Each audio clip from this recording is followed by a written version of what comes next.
The next thing that we want to be able to do with geometric series is to be able to find the sum of the series.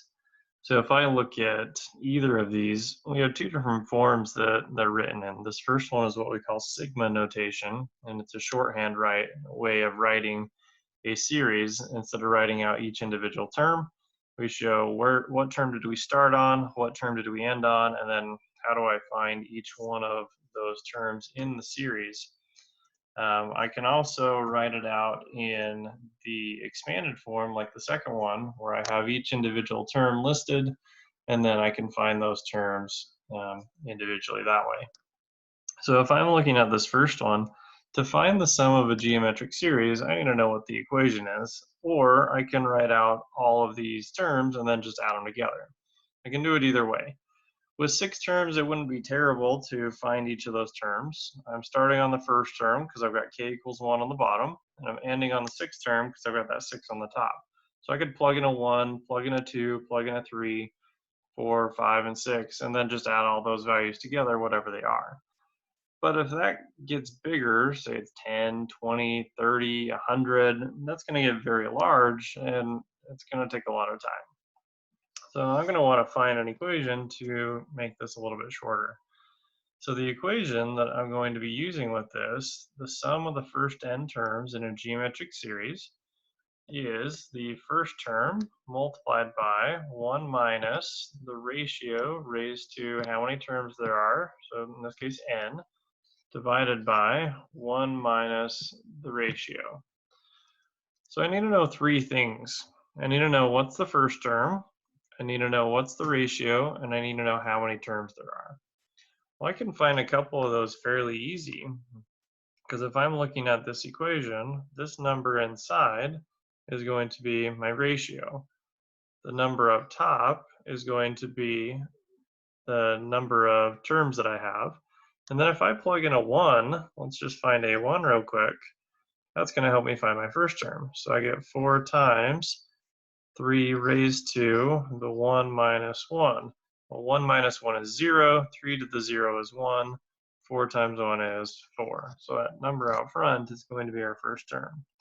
So at this point, I could really plug in my values and figure out the sum of the first 6 terms.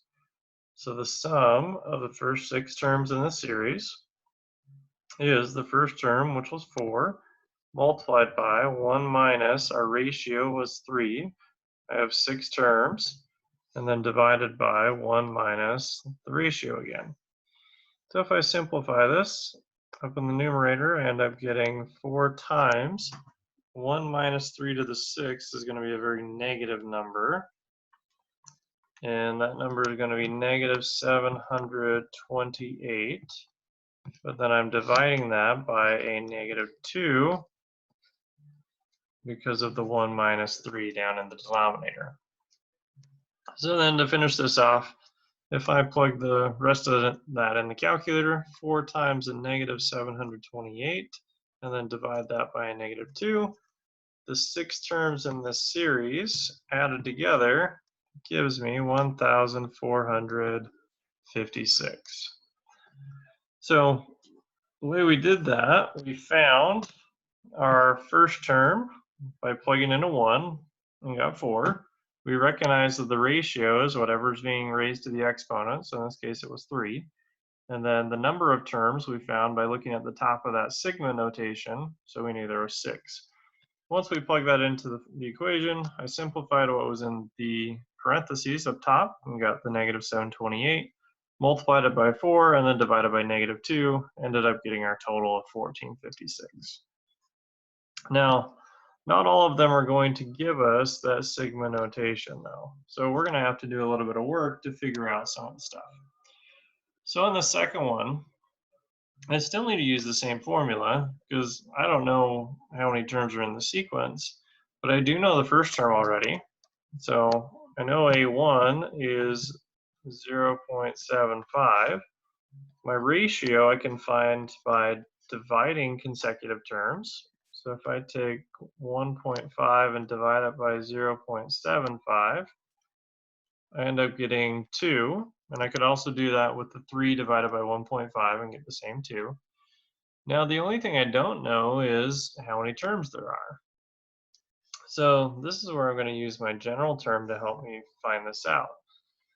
I know that my an term, or my nth term, is going to be my first term, so the 0.75 multiplied by my ratio raised to the n minus 1.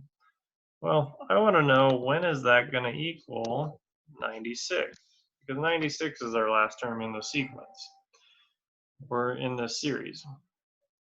So if I wanted to add these together, I need to be able to figure out how many terms there are.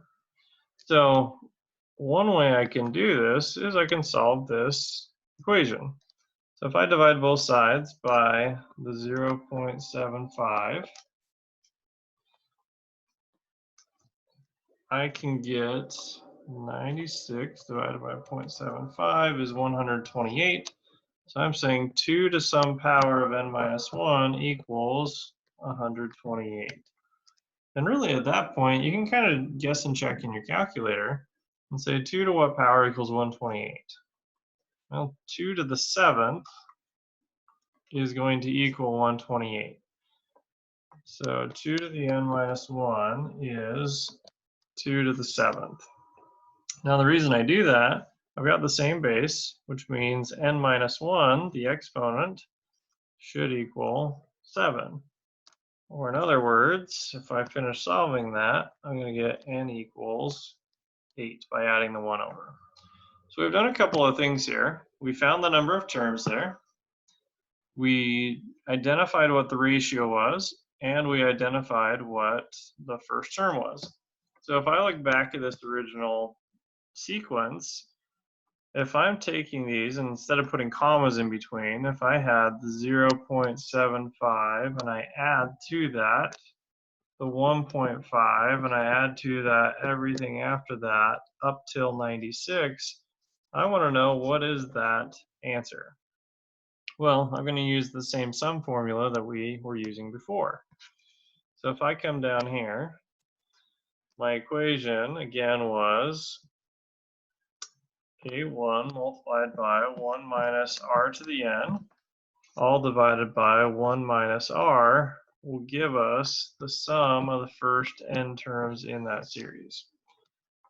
Well, we said there was 8 terms, so I'm going to say the sum of the 8 terms in the series is the first term, which was 0.75, multiplied by 1 minus the ratio was 2, raised to the number of terms, which was 8, and divided by 1 minus the ratio of 2.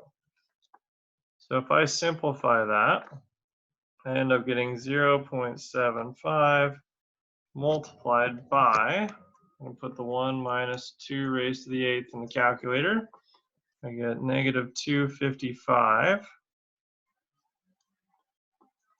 And then divided by, if I subtract those, negative 1.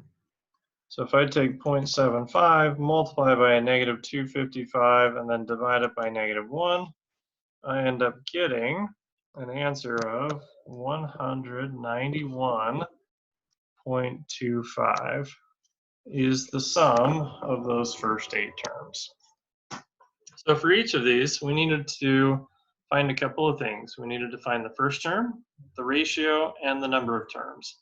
And once we had those, we just substituted them into this new formula and then carefully consolidated that down and simplified until we got our answer.